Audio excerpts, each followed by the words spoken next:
Hey gang, there are spoilers ahead, so watch out for if you haven't finished the thing yet, you're gonna be spoiled for the Adventure Zone. Okay, that was really cool. I've always wanted to do that. The Adventure Zone balance is something I hold very close to my heart. It was my introduction to the McElroy family of products, and since then I've religiously listened to My Brother and Me, and Sawbones. Season 1 of The Adventure Zone is full of amazing comedy, but also tons of great, serious moments. If you tell me that you didn't cry at Magnus's death scene, then you're lying. Griffin McElroy created some very interesting and compelling characters for balance. Characters like Lucretia, Kravits, and Angus McDonald are all really interesting personalities that could be analyzed, but that's a video for another day. No, today I want to talk about one of, if not the most compelling character for me in the Adventure Zone. John. Before I get into the ideologies and beliefs of John/The Hunger, I first want to talk about the 1956 short story, The Last Question, by Isaac Asimov. I won't get into too much detail, but The Last Question begins in the year 2061. Mankind has discovered nearly unlimited energy harnessed from the sun. With the help of a supercomputer named Multivac, mankind has been able to build ships capable of traveling to the Moon, Mars, and Venus. And now, with this sun energy power, they can go much further. One of the scientists wasn't happy though. In fact, he was quite melancholy of the whole affair. They didn't have infinite energy. It would run out in several billion years or so. As they shared a bottle of liquor, the two scientists couldn't get it out of their head that there's no stopping the inevitability of entropy. The Last Question was asked for the first time by Bertram Lupov to the Multivac. Basically, he said, how can entropy be stopped? It didn't have an answer. Flash forward some 100 years later to the second time the question was asked, to a microvac. It was to comfort a child named Jaredette 2. The child was scared of the inevitable death of the stars. Once again, it didn't have an answer. 20,000 years after that, two immortal men named VJ-23X and MQ-17J were worried about overpopulating the galaxy and running out of star energy. So they asked the Galactic AC, a much later iteration of the Multivac and Microvac. It, again, didn't have an answer. Over trillions and trillions and trillions of years, the question was asked again and again, and the current iteration of the computer never had enough information to answer it.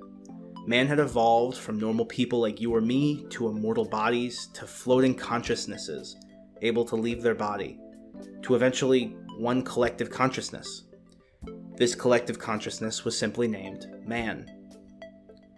I'll save you from the ending. It's a really quick and interesting read, and I recommend reading it for yourself, but how does this relate to John and the Hunger?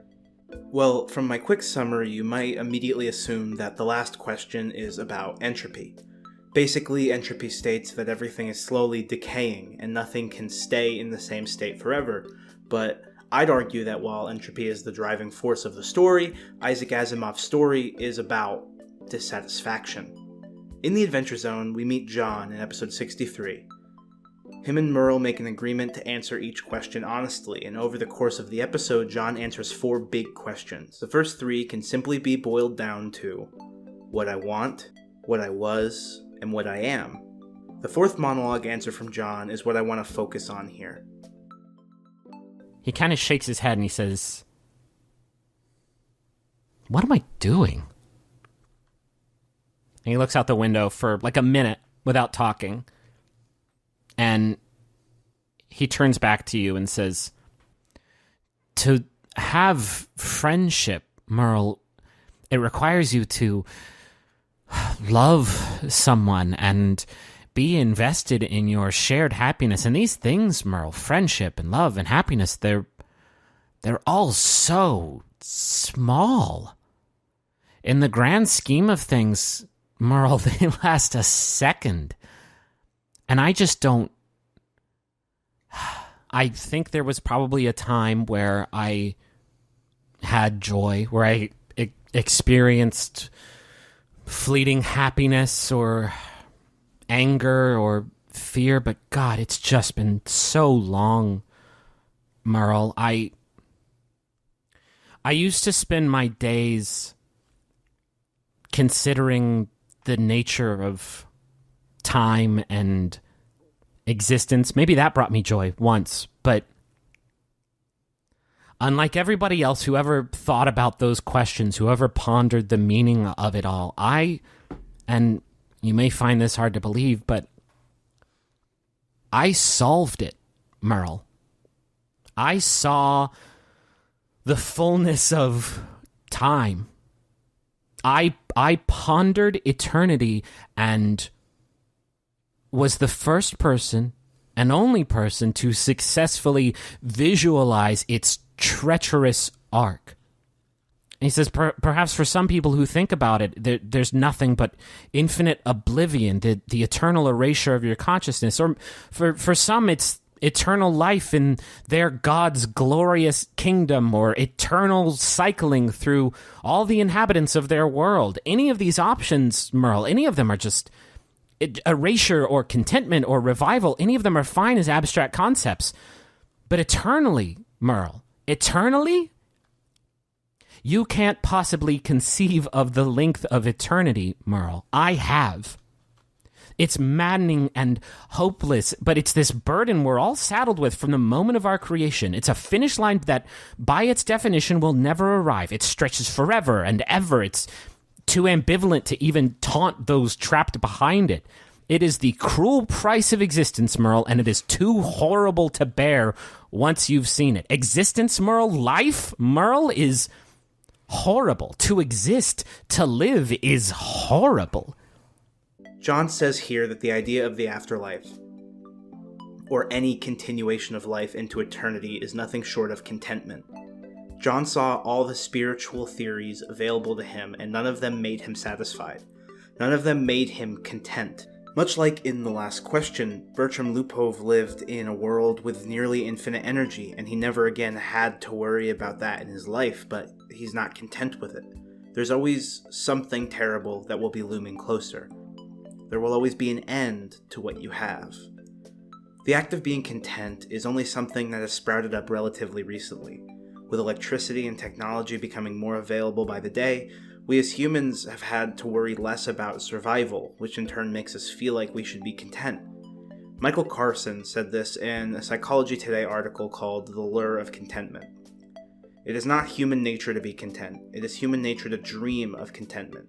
Many Americans act as if they are guaranteed happiness rather than right to pursue it.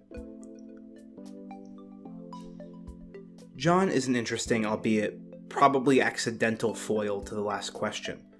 Everyone in the short story, when faced with the concept of the end of eternity, just worried. Other than asking a robot how to stop it, they all just went on with their lives. John was different, and it's unknown how, but John took action, and ironically became the physical manifestation of discontentment itself. I find it really interesting that Griffin McElroy chose the name John for the man who fused with the hunger. In fact, in the last question, after trillions of years, all of mankind's consciousnesses all merged into one, and the being that forms is just named man. It's such a simple name for such a complex mass of consciousness. Griffin could have named John Jackson, or Ezekiel, or Ramses, but he went with just John, a name considered by most to be simple, almost default.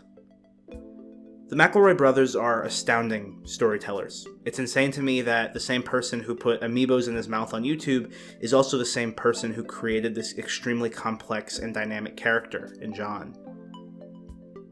That being said, John is an amazing character, and The Stolen Century is probably the best experience I've ever had listening to a podcast.